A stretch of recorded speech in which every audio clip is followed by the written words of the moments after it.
Hi, I'm Steve Adubato. It is our honor to once again be having a conversation with Jodi O'Donnell-Ames. She's the founder of an organization called Hope Loves Company. She's the 2018 winner of the Russ Berrie Making a Difference Award. Jodi, so good to have you with us. It's so great to be here. Thank you for the invitation.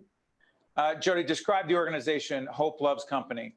Hope Loves Company is the only nonprofit in all of the United States with the mission of providing educational and emotional support to children and young adults who either have had or currently have a loved one living with ALS.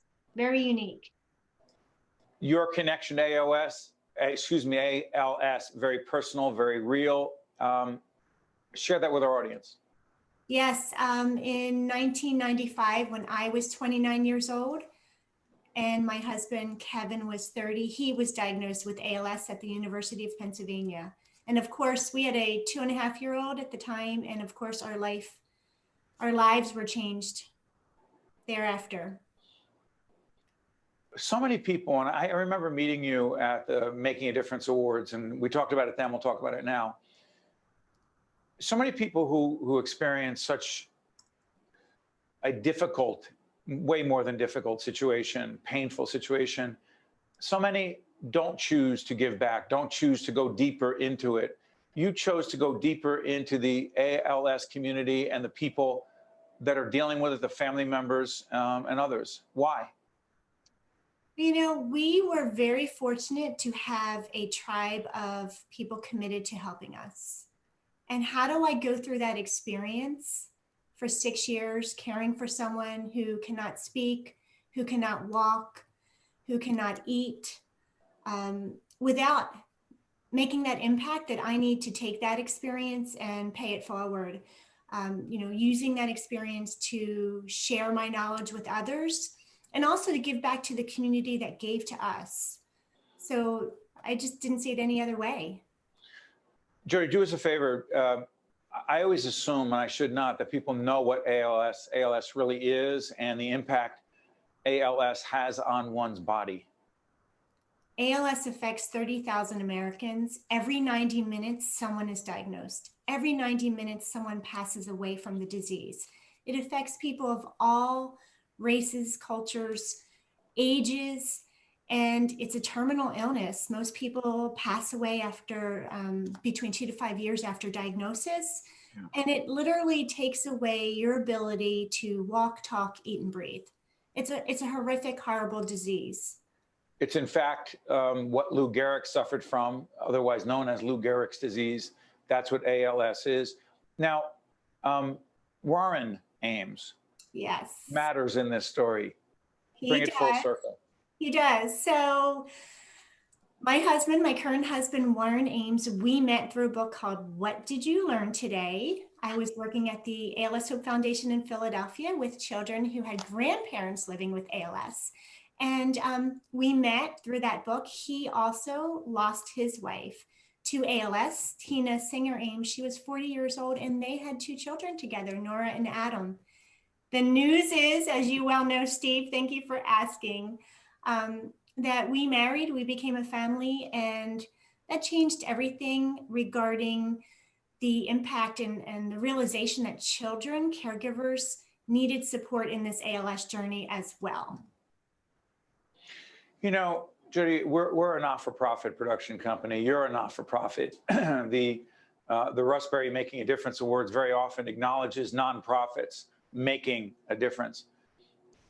But COVID-19 has devastated so many nonprofits and businesses as well. But how has COVID impacted the work that you and your colleagues do, the services you provide?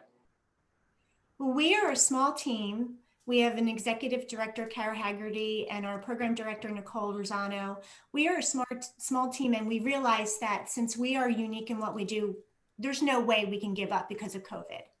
So we quickly pivoted, and we actually are just finishing, and I can just show you a virtual Camp HLC. We did 6 this season. Virtual camps. Virtual camps, and they were so successful. We actually sent a care package to every child who signed up. And it contained all the ingredients you need for a fun camp. The s'mores, the crafts, the shirt, cookies, everything. Awesome. And we sent it out to 6 different states, and every camp had at least 30 children present. So, That's awesome. COVID has given us the opportunity to think outside of the box, right? Yeah. Try new things. And although it's a very difficult and challenging time for so many, we were able to pivot successfully, and we're really proud to say that. Let me ask you this. You won the Russ Berrie Making Difference Award in 2018. It's a cash award. I want to be clear so everyone understands this. And for years, I've always disclosed this. I've been hosting those awards from the beginning. It's been my honor, my pleasure to meet extraordinary people and interview extraordinary people like Jodi. What was the impact? What has been the impact of the Russ Berrie Award, and why does it matter so much? You're making me tear up because, so, right here in my home is where Hope Loves Company started. The idea started in 2007 as I was raising 3 children who all lost a parent to ALS before the age of 11, and putting my ideas in place.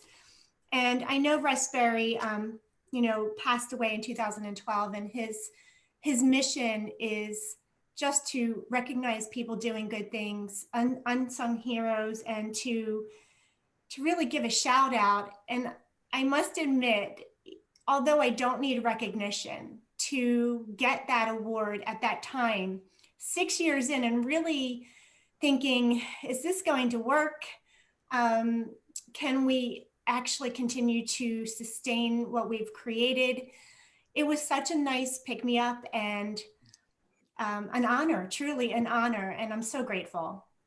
And this is part of our series called 25 for 25, going into the 25th anniversary of the Russ Berrie Making a Difference Awards.